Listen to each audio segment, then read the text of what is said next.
I'm going to read through some things. If you have any questions, feel free to ask. And then I figure after I get this stuff out, then we can do a little bit more free form and see where you want to take the conversation about comics and imagery and civil rights. So, here we go. This, as you've probably all seen, is titled "The Importance of Comic Books and Growing a Culture of Diversity During the Early Days of the Civil Rights Movement." My name is Brian Sirak, and I'm a graduate of Villanova History Department, undergrad and grad school. Admittedly, I'm a big fan of comic books, and I've had an academic interest in them since high school, and I did my senior research paper, something called the comic book as a legitimate form of literature, which I got a lot of flack from my teacher, but ended up making my case and got a good grade on it. Throughout my time here at Villanova, I've become increasingly more interested in the imagery found in popular culture and such throughout history. One of my areas of research specifically became the depictions of minorities and oppressed groups in mediums that were built for mass consumption, which would be daily papers, any kind of propaganda, comic books specifically. Without going too far off topic, I want to point out two commonalities that you will probably find rather consistently when you inspect this kind of consumable art. What you'll find is that there's an interesting and unexpected dichotomy. There's a history of the working and oppressed classes actively creating and what was generally seen as this disposable art and imagery. Contrast that with a history of rampant derogatory caricatures, usually referencing the same people who are working and oppressed, and you can see where there may be some conflicts there. Remember that this groupthink does not only refer to African Americans, but also to historically and categorically oppressed groups in America, such as immigrants of Irish, Jewish, and Italian descent, women, and American Indians, among others. This accepted and largely inconsequential bigotry had yet another troubling component in that a majority of this imagery was intended for the specific consumption of children and teens. That might not seem all that important, but I posit that these depictions serve to subconsciously reinforce the notion of oppressed groups as the other. And they'll actually serve to influence the formation of these children's perceptions of themselves and others they encounter as they grow up. For the purpose of this lecture, I'd like to focus on a derivation from the typical historical depiction of the other in popular culture and this consumable art. Because of the impact on the industry and what follows culturally, I would say that this marks the beginning of a significant shift in what was considered the norm. In the turbulent times that marked the height of the civil rights movement, the news was filled with accounts of the struggles of icons such as Martin Luther King, Malcolm X, Rosa Parks, the Kennedys, President Eisenhower, Lyndon Johnson. The Civil Rights Act of 1957 had passed, and just before this, Medgar Evers was killed, and actors on all sides were gaining followers. With the August 28, 1963 March on Washington and Dr. King's famous "I Have a Dream" speech, there is no more denying the power and presence of the movement in American culture. Although the call for racial equality was heard all across society, the means to achieve that equality were still being heavily debated. Dr. Martin Luther King followed in the footsteps of Gandhi and Jesus and believed that in the strength of a persistent nonviolent protest. Dr. King was not looking for retribution or to take control of society, but to live in a truly equal and colorblind country where race did not matter and all people were equal. The man who was gaining influence as his counterpoint was known as Malcolm X. He was a more radical Black Nation of Islam follower who at this time believed the only way to achieve equality was to take it forcefully, or as you hear a lot, by any means necessary. But much like historical figures like Nat Turner, Malcolm X came to these views through his own experience with racism, prejudice, and violence against him and his family. As part of this message, Malcolm X went to get what was owed to him and to become the oppressor in order to exact revenge and take what he knew he wanted. The historical transgressions needed to be overturned, and the only way to do it was through force. While understandable, these beings play directly into the fears and stereotypes put forth by those who wanted to retain the intimidation and power in society. It's important to note that later on, those views shifted significantly, but this puts you in the context of what was going on right there in 1963. The country was divided once again, and just 100 years after the Civil War almost destroyed the nation. America was in danger of allowing internal strife surrounding race to crumble this republic.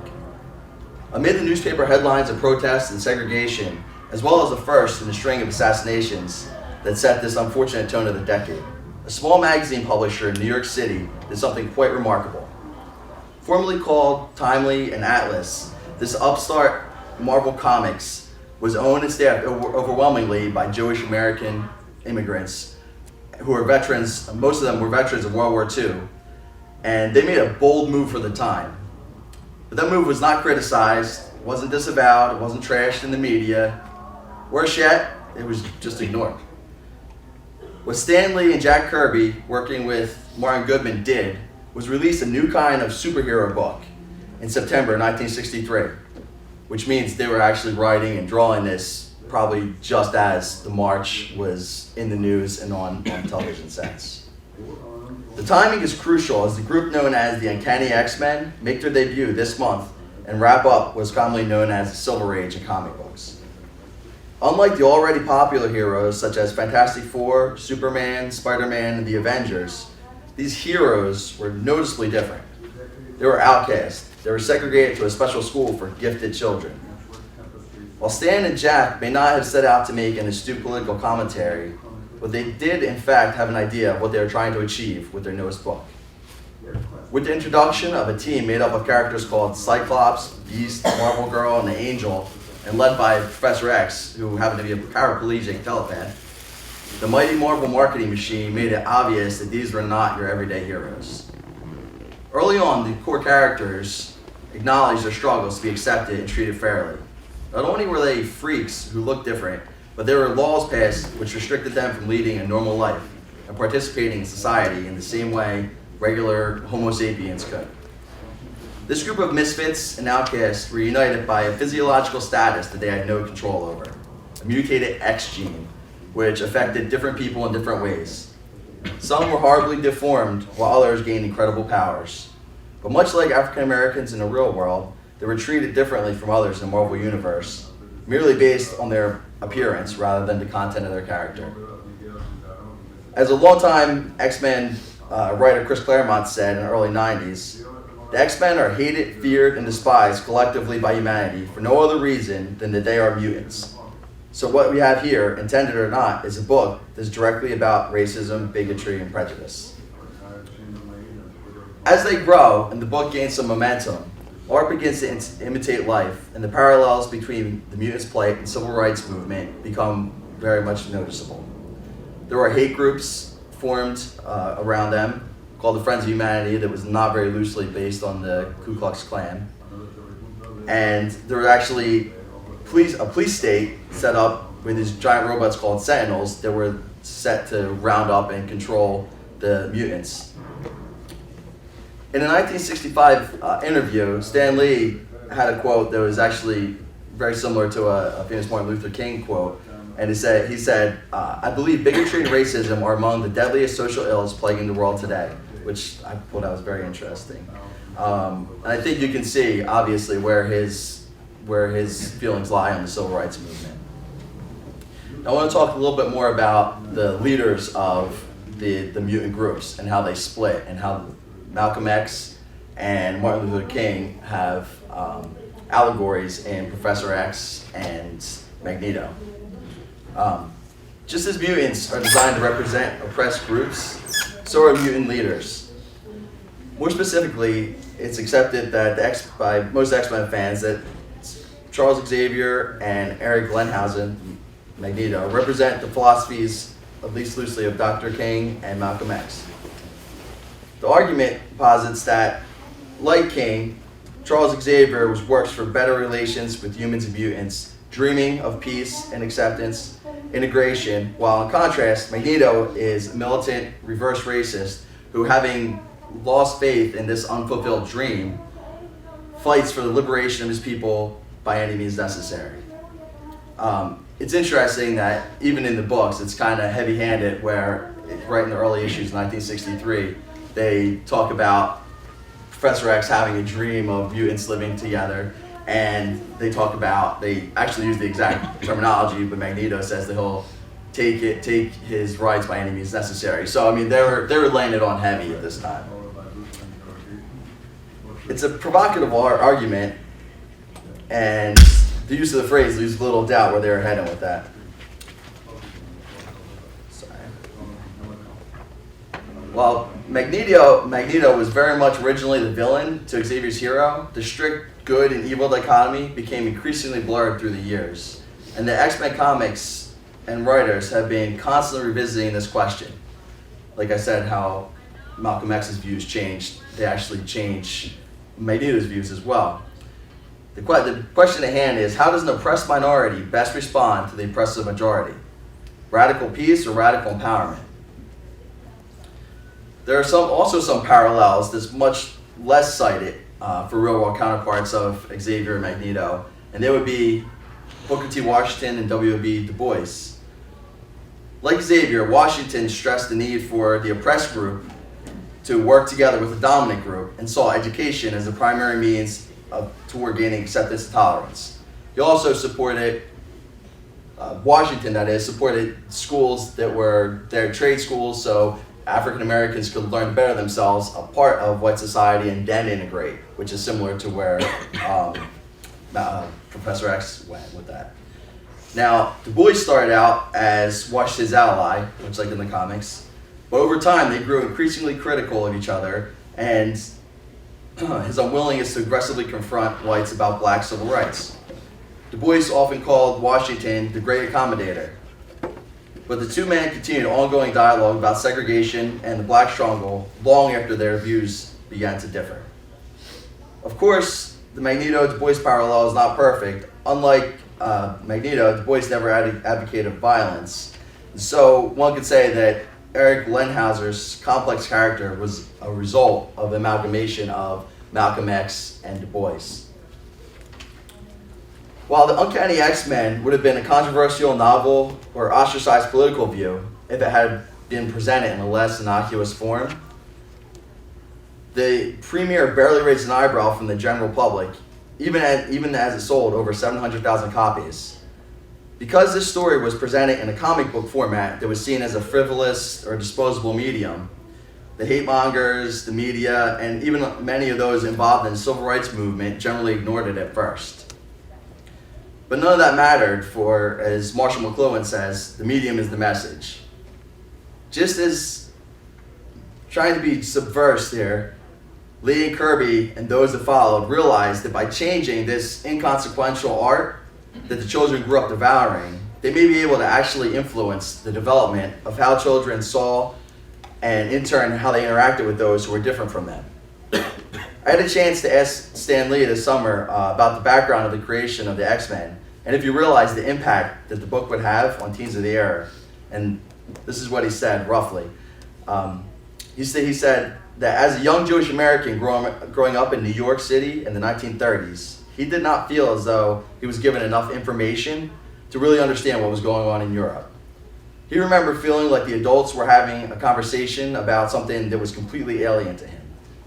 And Stan didn't truly understand the gravity of the situation until some of his older friends went off to fight in World War II. And ultimately, he got a first-hand perspective when he served in the U.S. Army himself. Based on that experience, Stan wanted to make sure that the children of the 60s were given at least a cursory understanding of the issues of the day. While the exact details were not important to him, the themes were critical for them to understand the world around them as they grew up. He believes that the knowledge would help them make better decisions when faced with these social issues themselves. Then, this is my favorite part, Stan leaned over and said to me, he said, "Of course I knew that a book like that would sell very well because kids always want information, and I figured if no one else would give it to them, we would." So that goes right with Stan and salesmanship. In essence, Jack and Stan were undertaking this great social experiment with only a slight idea of what they were doing. The genius of the event ended up being in the delivery, because The only ones who didn't ignore the Uncanny X-Men were the same people who would eventually decide the future of America. The same ones who would later embrace the vision of Dr. King and put the laws achieved through the struggle of the civil rights movement into practice. These are the ones who would tear down the concepts of racism and even elect African Americans to office. The people I'm talking about are the children of the 1960s. Those children were introduced to a world where people who looked different were not merely the other, but were also shown to have similar hopes, dreams, and fears of those who appeared the same. They saw how all types of people dealt with similar issues, and the X-Men were a catalyst for that. Unlike your average superheroes, in the pages of the book, the X-Men didn't have it easy and dealt with everyday problems, but that realism seemed to speak to the children of the day, especially the teenagers. Stan and Jack had successfully reached their target audience and helped build a generation who were willing and able to see the attempted changes that began with the civil rights movement through their first steps of fruition. Now, we could go with talk about creation of more black heroes, or talk more about the subversive children's education movement. Choose your own ending book. Yeah, get excited. All right.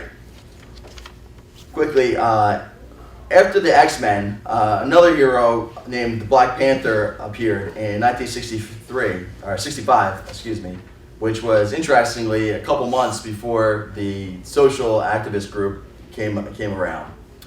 So this character named T'Challa first appeared in Fantastic Four number 52. He was almost immediately acknowledged as the king of an African nation, Wakanda. And it was a technologically advanced country who outsmarted the British and Dutch in their attempts to colonize them by pitting them against each other. Pretty interesting backstory they came up with. Even so, T'Challa's adventures often involved racial tensions, ecological issues, apartheid, and conflicts between ancient cultures and Western nations. It's important to note that, unlike many of the stereotypes literary characters that came before him, he's not defined solely by his skin color or nationality, but he is a product of belief that every person should be judged by his or her own words and actions, not by the color of their skin. Throughout the 1970s, the Black Panther would maintain popularity and be a major player in the Marvel Universe. And this opened up the door for him actually getting his own book in 1973. And later characters such as Luke Cage, Black Lightning, and most recently guys like Static, who you probably know from the cartoon, and having their own comics and proving that they can actually carry a title. Now, what they did in the 60s and 70s, Kirby and Lee, was solidify the fact that African American heroes had a place in a profitable mainstream popular culture, with the resolve towards supporting the Black Panther as a character. While the subversive door was propped open by Kirby and Lee creations, a new era in acceptance was firmly underway, and being explored by a young visionary puppeteer named Jim Henson, you may have heard of. In 1967, Henson and his band of Muppets stepped into the living rooms of America with the premiere of Sesame Street on PBS. This multicultural, multi-ethnic educational program reveled in the uniqueness of individuality of each person. The ideas of self-worth and self-importance were blatantly obvious in the fact that not only was there a lack of homogeneous characters, pretty much every character looked different. This was a huge departure from the entertainment that was common in the 50s and 60s, which was largely whitewashed. Not coincidentally, this new show coincided with the boom of television sets in every home, as well as focused on women's rights of the era and the era of the working mother. The early onset of children's television programming as a babysitter was here. Now the younger siblings of these teens who were raised on the X-Men and Marvel Comics will grow up into the first full-fledged generation of acceptance. That is not to say that these children successfully changed the worldview and everything is now perfect, because it's clearly not. Rather, Rather, they were able to open their minds and actually engage in a discourse to see where everything was going in the future. All right. Now, what I hope to do today was to explore the subtext of this children's entertainment in the civil rights era and shine a light on the industry that may have done more to assure the long-term success of the civil rights movement than any of the mainstream events that are commonly at the crux of discussions regarding this controversial decade. With compelling stories and art and an all-new caring message and the evangelization of the idea that it's okay to be different, the X-Men were truly groundbreaking. By furthering Dr. King's idea that men should be judged by the content of their character and not the color of their skin, a small group of exceptional men and women ushered in a generation whose minds were open to accepting the challenge of a changing world and the way it operates. The success of any movement like this can only be guaranteed by reaching out to the youth. If you cannot reach the children of the era, your ideas are doomed to fail as soon as the leaders leave. And with that, questions? Discussions? With the character in X-Men like Emma Frost, who is constantly going from being part of the Brotherhood to part of the X-Men, how would you categorize like her as a significant player in that, and if she had any like real world equivalent or impact? So far as real world equivalent, I think that someone like that, like Emma Frost, who would go between the Brotherhood and the X-Men back and forth all the way up till today, I think she actually is some more of like a mirror type character, where a lot of people who are fighting the good fight, who are out there, and I know there's quotes from the Watts riots in Oakland that say like, listen, Brother Martin, I forget exactly how it went.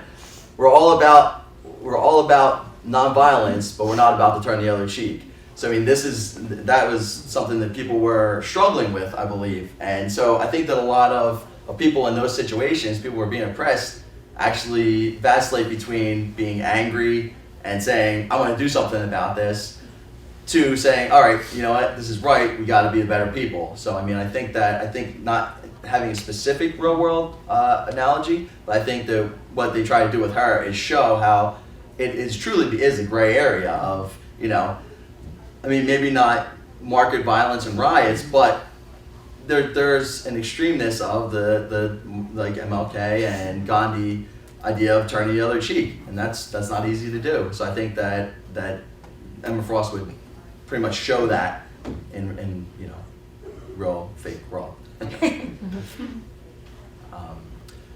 So what do you guys think about the idea that the children were almost more important than all the big things that are going on outside? Does anybody have any feeling about it? I think as a teacher, I've been teaching for about 25 years, that you're absolutely right, that the children are the way to change things. You know, I mean, how children are raised and the ideas that they're exposed to form their development as people. And these are the people that are going to lead our country eventually. So I think you're absolutely right with this. And comic books were a good medium to get these points across, because it's, as you said, it's a medium that's largely overlooked by adults and politicians, particularly at that time, and yet readily available to children. I remember I grew up in the 60s, and it was always a big deal. I mean, when we had 12 cents, we would go and get a comic book, you know? So you were either buying comic books or baseball cards. So we learned to read stats real well, and we learned about what Stan Lee had to say, and about life in general. I mean, I think you're on point with this, and I like the way that you carried it through to current, you know, age with Jim Henson and the Muppets, and then still today, they continue to make these valid points for youth. Who would you say is now coming out with presenting to the children besides the Muppets and that new things that are right now coming out to present? I think that it's a little more difficult today to reach that audience, because comics have been co-opted so much into into movies and they're so valuable in the mainstream.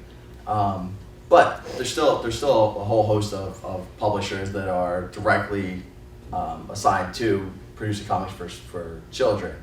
I think today, and whether this is good or bad is a whole another topic, is that Disney has a lot of influence over the perception of history, and and kids grow up watching those movies over and over again, and how things happen in those movies and the Disney books and on Disney Channel. I'm a Disney fan, but they do a really good job of controlling the message, and it goes all the way up corporately, and they have a big idea of how they want to present things and how they want to keep their copyrights acting, and so yeah, I think that Disney is probably a major player right now on that, and that also you could look into some of the more say for instance like Phineas and Ferb or cartoons like that are maybe a little more witty and go a little farther, and they lightly get into issues about different cultures and things like that in a much lighter fare. So there'd be some of the major players today in that market that I would see. I think that overall though, in general, I think people are kind of embracing and realizing how important it is to reach the children of the day. I think that nowadays, hopefully, the people growing up are a lot more involved in these conversations than they were in the 50s and 60s and in the 30s. I think that I guess you wouldn't be surprised, but kids are so much more informed than even when I was growing up, and way more informed than they were in eras past, just because of, you have the internet, you have the news in your face, you have everything like that, and I think that they kind of have a good idea of what's going on. So I think that you still need to kind of guide them in the right direction. But I think that that's kind of why I said that it was a turning point. I think that after the great success of the X-Men and the Marvel comics, and and like I said, they sold, the first one of them sold 700,000 copies, and they were selling 1 million copies a month. That's a lot of money. So publishers see that, they figure out what are they doing and how are we going to get to that. So, yes. How would you kind of characterize an X-Men like Wolverine, who's really violent but yet not as pure as Dr. Evil, not Dr. Evil, gold member, who's not as pure as Professor X, but not like Magneto as well? Wolverine's another interesting character, kind of like Emma Frost. He has very complex, era. And I think that one thing that was touched on early with Wolverine, and he's the kind of character who's really popular, so different writers have different takes on him, and they either make him soft and cuddly or like this extreme killing machine, so it's really all over the place.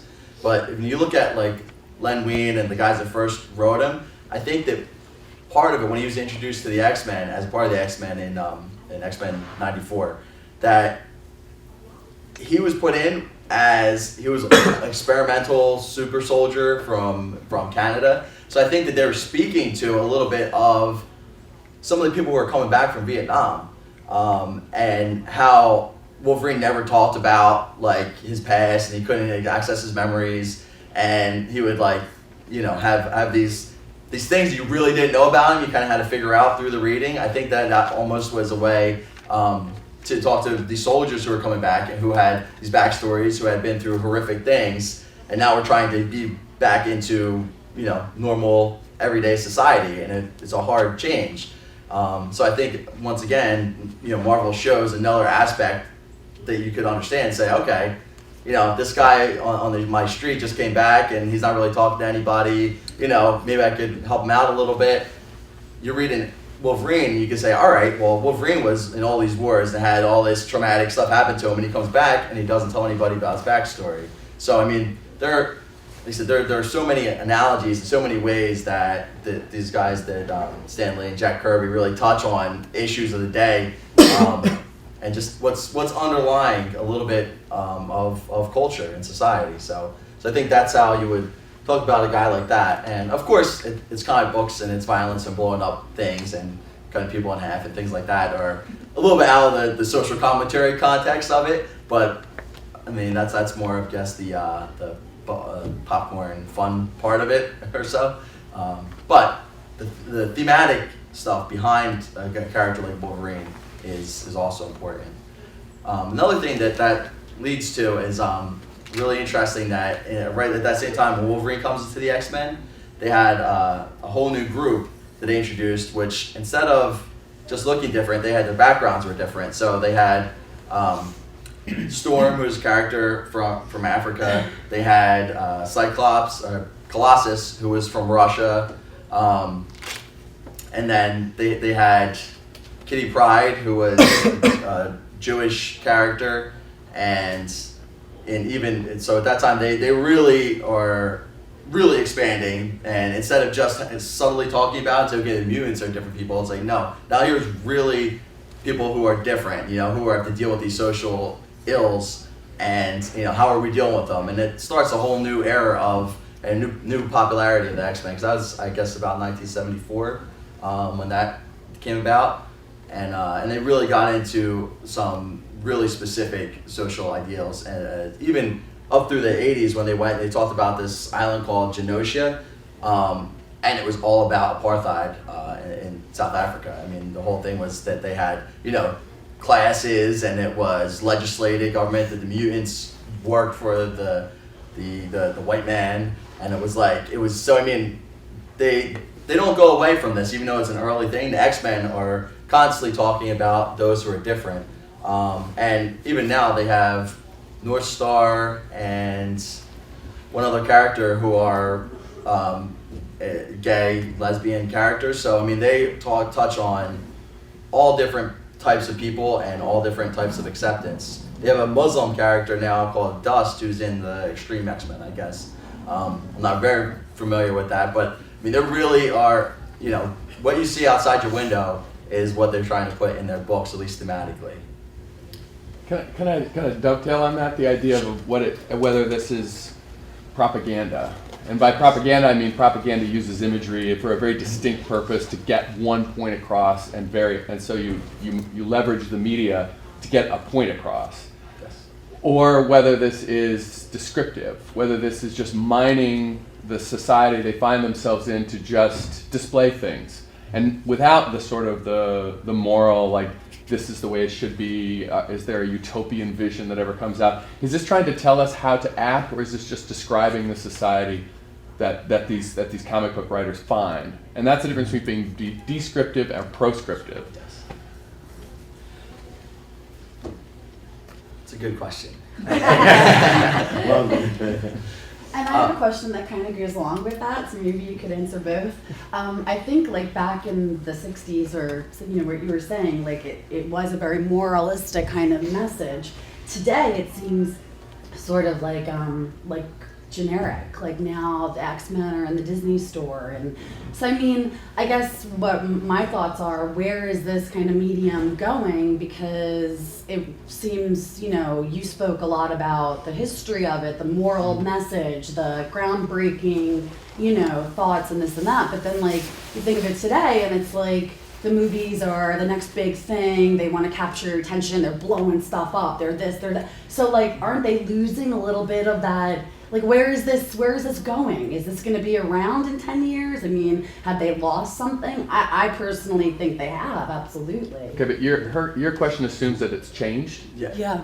over time. Mm-hmm. My question assumes that it's not changed, that Oh, it's okay. always been descriptive, not a kind of a Yeah. moral, that the morality we see in retrospect. We look back through the lens of time and say, Okay. oh my God, that was so forward thinking, that was Right. foreshadowing, like these are the issues. But in the day, all they're doing is looking around and just Right. displaying what they see in front of them. Exactly. So that, And I think, to address Dr. Warner, I think that at the time, I mean, from talking to Stan, I think that they did have an idea of what they wanted to show. That being said, it probably wouldn't fall under the propaganda type machine. I think it was more them, since as I mentioned, a lot of them had that Jewish American background.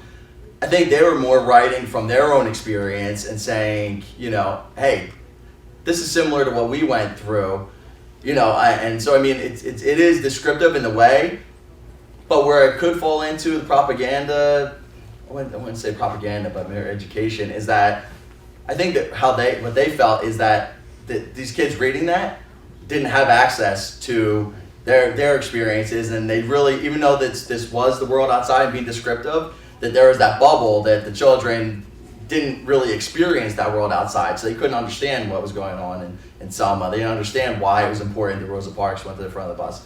So I think that where it might be a slight tinge on propaganda is they were definitely pointing in the direction of, you know, you should treat people better, you know, and that was their basis of it.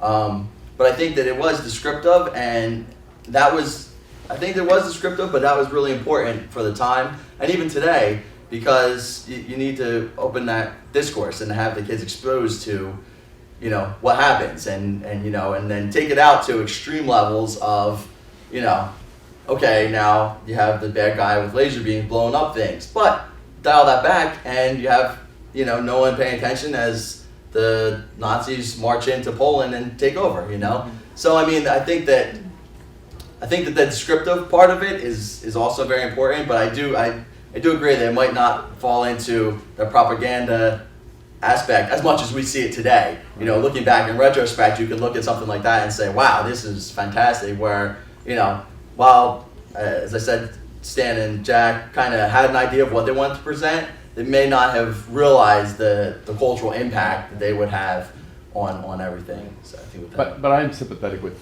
that it's been commercialized. The comics, Marvel has become a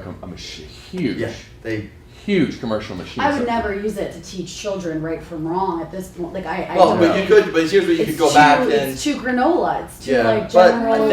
I think that you could go back graphic and novels probably were. use the old stuff, Yeah. the graphic novels and everything. I mean, think that, and you know, as an educator, you can mine out the things that were, you know, that are important, and there are value in a lot of things, and then there's a lot of stuff that's there to sell, and they kind of almost diverge now.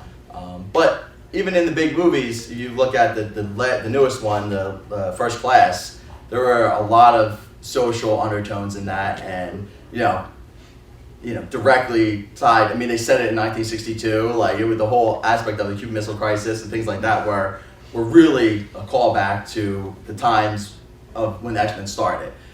So that takes away from the big commercialization and how they're changing things. So.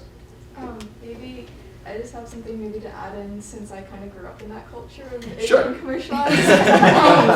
With like the movies coming out and you see people walking around in Captain America t-shirts or like different comic book t-shirts, it kind of helps bring you into that. Mm-hmm. I know like that's how I kind of got into comic books, was like, you know, my older brother started wearing their t-shirts around of like different comic books. I started seeing it in the stores and stuff like that. That got me interested in the movies, which got me interested in the comics.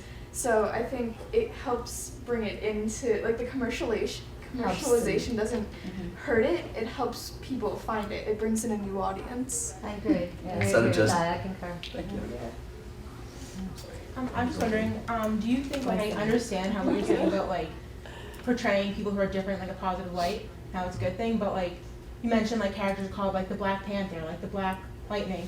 Could that be portrayed like a mind of a child, like, okay, so much emphasis on the race part that, okay, these people of a different race are different, and therefore should be separate. Think in a mind of a child, and you also talk about mutants. So think in a mind of a child that could get confused. Right. I can see that, and that's actually a huge comic, I won't say comic geek, but a comic geek debate of, you know, why the characters, why so many characters of ethnic, you know, backgrounds are called, like, okay, the Black Panther, Black Goliath. Like, I mean, you don't need that, and they're trying to kind of go away from that a little bit. It's I do think that there is a danger zone there, especially when you put it out like that. Which is why even like that second run of mutants in the X-Men, they didn't go with all that. I mean, the Black Panther was the first one they put out. the first African American character that was the headline. So I mean, I guess that was the best way they could do it. He has a Panther suit on, looks cool, you know. But then they have like the newer characters are called, you know, you have like Storm, you have one of the Green Lanterns. So you have characters now assuming roles and titles. And there's actually a great book by Kyle Baker called Truth, and it talks about about Captain America and the beginnings of that. And the guy, the first Captain America, who was Isaiah Bradley, who was the guy from like basically the Tuskegee experiment, and you know, and his grandson is now the superhero. So I mean, they do address that, and I see how that's a problem. But I think that even at that time, it was still, even with the names, it was still kind of groundbreaking for that. But I definitely see the dangers in that, and I think that people who are writing these books do see that and are trying to go away from it. But could it? I'm sorry. I was going to say, could it also maybe bring in that maybe They're different put together. different races will say, oh, wait, they got black superhero. Let me start reading into it and then go into it more. You know, like pulling Brings them together. the different ones in. Yeah, I mean, I think that's another valid way to do it.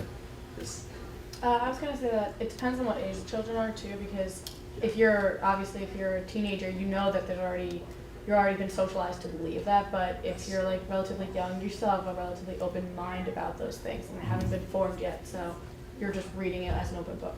yeah. So you don't understand even the context or concept of, you know, like, which is a good point where Black Panther means just as much to as Green Lantern, you know, because he has a green suit, Black Panther has a black suit on, and with the children even, there's the new cartoon, Marvel Action Squad or Hero Squad, and they changed a couple of the characters. One being a guy who's used to be called Black Goliath is now just Goliath. So I mean, they're taking it out, but that's actually a good point where young kids that young may not even really have that socialized concept of, you know, the differences there. But I think that the benefits of knowing that they're different with, say, the mutants, and you know, and how you treat people, I think that it needs to be that obvious so they can see like where the context is, the subtext behind it. I mean, I'm not too much into the comics, but from the movies, at least in First Class, I remember Beast and Mystique were like, they were the ones most affected by their appearance because they were the ones that stood out. Yeah. Do you have like a certain opinion on why those two characters specifically were different in appearance to the rest of them? And like everyone else just had a normal human appearance, while those two like were blue. It was just very clear to the eye that they were different. They're different, yeah. Do you think that was like on purpose, that just those two characters were supposed to look different, at least out of the original group?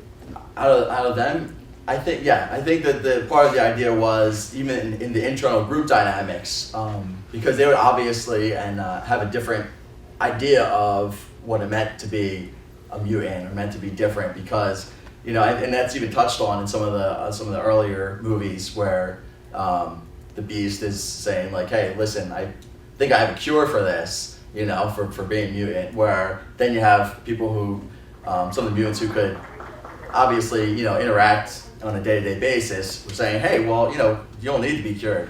But yeah, internally you have a different feeling if you externally look different. So I think that is really important, to have those characters who physically look different. And another interesting subplot of Beast in the actual comic books was he actually was originally not blue, but he was just really hairy and kind of thing. And his trying to discover and find a cure for his mutation, he actually turned himself blue.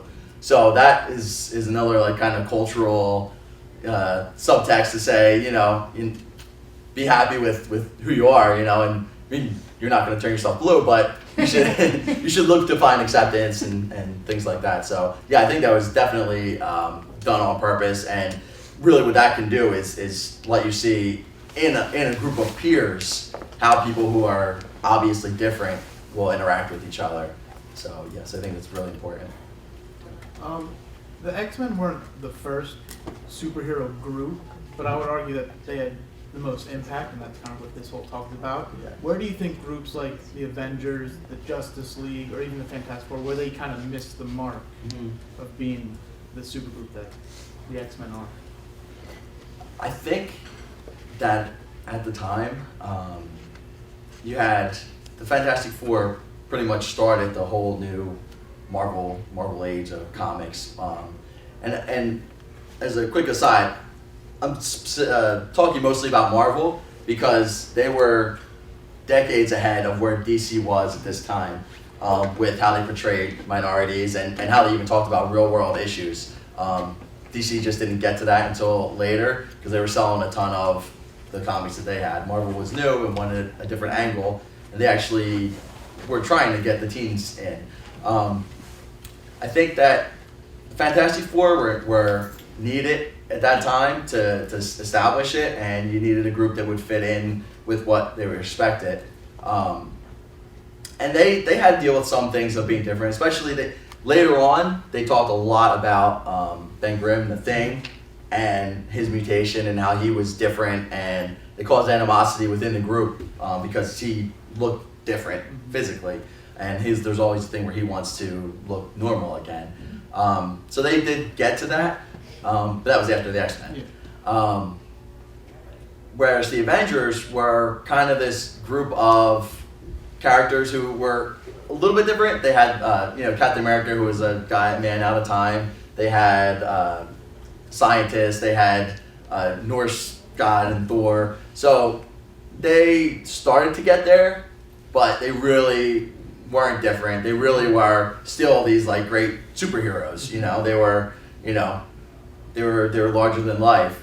I think where it started and where they really had the right idea and what directly led to the X-Men was Spider-Man, who Peter Parker is a normal high school kid, kind of nerdy, and and if you read especially the early issues, he's worried about who he's going to ask to the dance, and then oh my goodness, I got to go storming arriving, now I'm late for class. Like these are things that never came up in comic books before, any kind of superhero comic books. So I think that showed them that the kids, the audience was interested in people who maybe did have some issues, who weren't perfect heroes.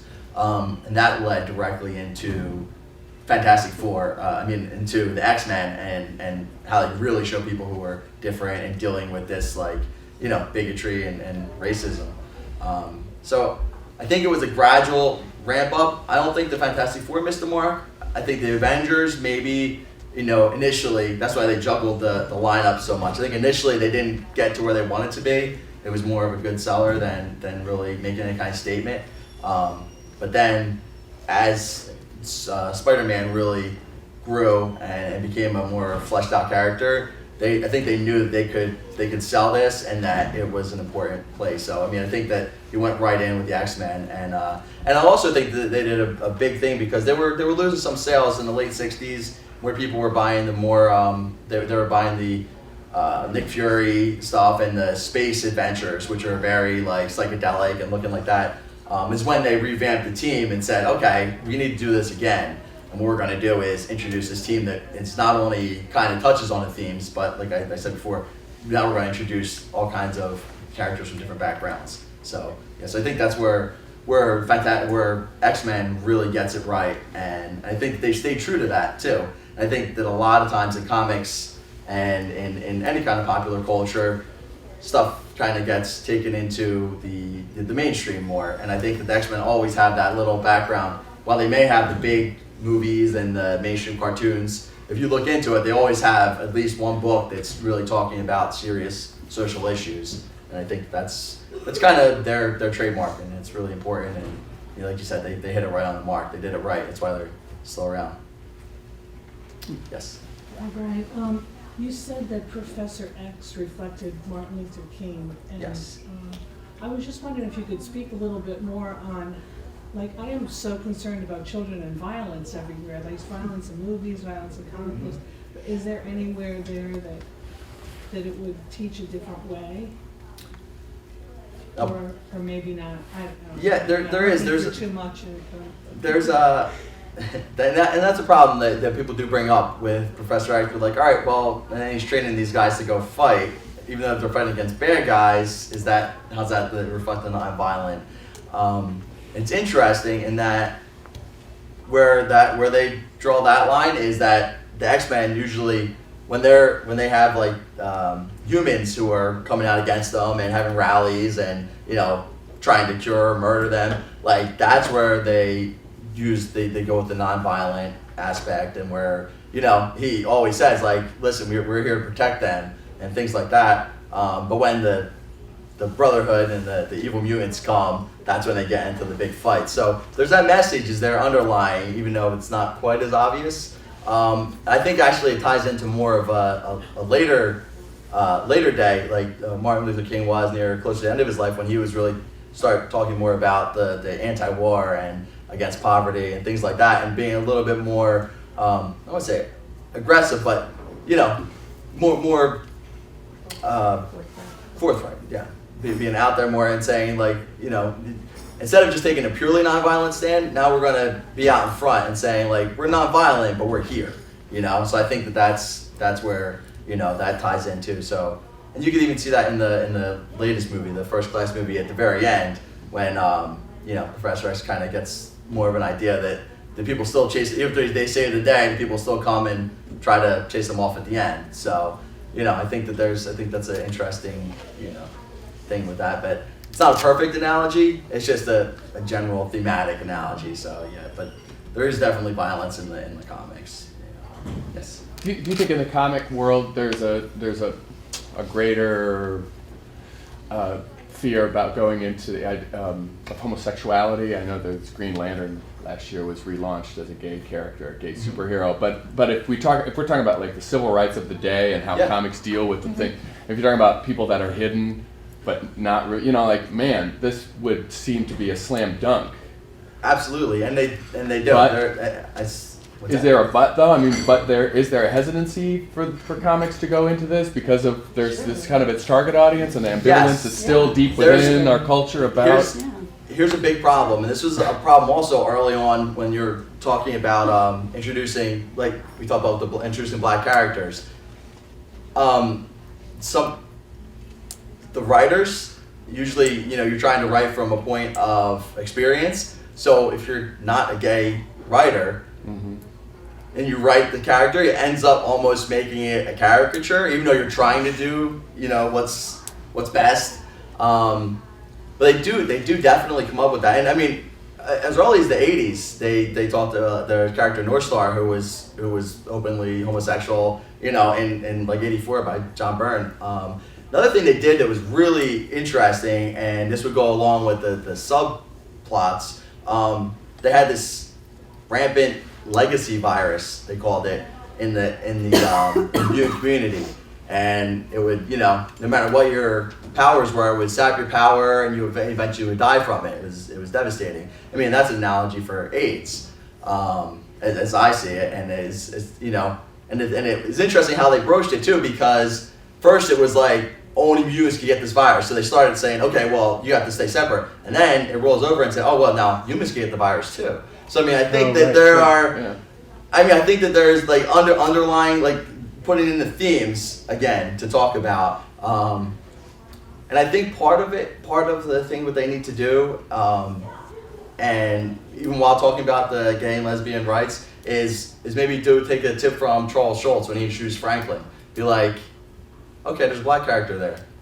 We're not going to acknowledge these different. He's just there. He's one of us. And I think that that's an important aspect to point out too. And not only all the issues, but also the acceptance too. So some of the characters, like Forge, is been a gay character in the X-Men, and there's almost nothing ever said about it. Then once in a while it comes up, and he shows up with his boyfriend, and it's just like accept it. So I mean, they use them different characters in different ways too, which is really interesting. But they do get into the subjects. And I think exactly the legacy virus is a big one where they kind of had that down, even though it wasn't specifically spoken about. How they wrote about it really reflected. Well, you'd think this would be a great opportunity because it's mostly young men that are reading this. I'm sorry, I'm trampling. That's okay. But I mean, that's the people who are really defining their sexuality. Yes. at that age group, that is the demographic. Yeah. So I mean, they could do something. They could That's good to hear that there is positive. something going on. Yeah, My yeah. point Fair. actually is like to touch on that is the like with the Young Avengers now they have a gay couple in the group, like in part of the Avengers, Oh, right. and it's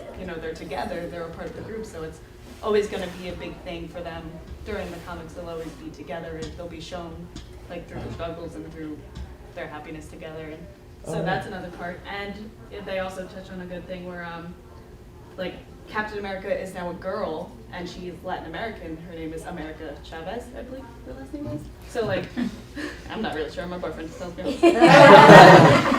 But she's like, so that's like not only touching on race, that's touching on gender, and she's the leader of them. So that's even like another big thing coming up with like women's rights and having a gay couple. So I think that comic is like definitely starting to touch on all these ideas.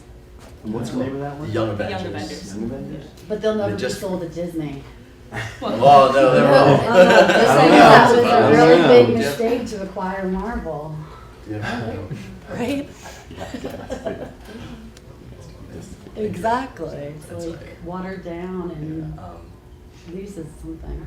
Well, I think it's just the movies. It's like Yeah. the movie, like the movieverse and the like comic universe are just very different. Yes, Right. yes. So it's just the kids. Sadly, today they look mostly at the movies, and that's where Right. they're getting everything Right, from. well, But if they that's, looked at that's the the comics, shame of it, right? if they looked at the comics, there's so much more depth. Yeah. There's more depth in your reading, and you Yeah. know that's And what you you use your helps with- imagination. reading is into it. always It helps good. with SATs.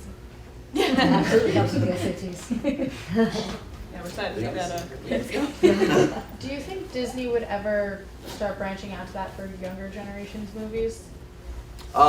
Yes, There's money. absolutely. They're. I mean, they have the cartoons already, and they sell the direct to DVD. Like it's a superhero squad, and so yeah, they're going into it. But what they're doing now is Disney and Marvel are kind of run separately, almost like Pixar. Like it's underneath the Disney umbrella, but they have their own people running it. So it's pretty similar to what it was before the acquisition. They do have the big money behind it, and I think that for live action children's movies, right now all the movies are kind of aimed to cross over to kids a little bit, but they're definitely for adults and teens and stuff like that. So I think that they may get into that, but right now they're making so much money off of the movies how they're doing it and the cartoons as they're doing it. I think that it's a little ways off, what they're going to do. One of the new movies coming out is called Guardians of the Galaxy, and that was kind of a interesting book where it was kind of fun and space opera type of stuff. So that might end up being one of the movies that they put into with more of a kid's idea. Personally, there's this thing called the Pet Avengers, which is fantastic. And I think that they can make that into a really cool like CGI movie for kids, and they would really enjoy it. Because basically, like throughout the history of the Avengers and X-Men comic books, a lot of the superheroes have sidekick animals. So basically, everybody gets kidnapped, and the animals have to go save the day. And it's really a fun book. It's written by a couple of guys that do a lot of kids books, and used playing in the Marvel sandbox. So I think that would be personally that's the way I would go with putting a movie out. That would be awesome because the older people would appreciate it, but kids would probably love it. So. All right, I think we're just about out of time. Anything else? Anybody? No. You got to pass those papers out? Yeah. Oh yeah. Thank you very much for coming. I really appreciate it.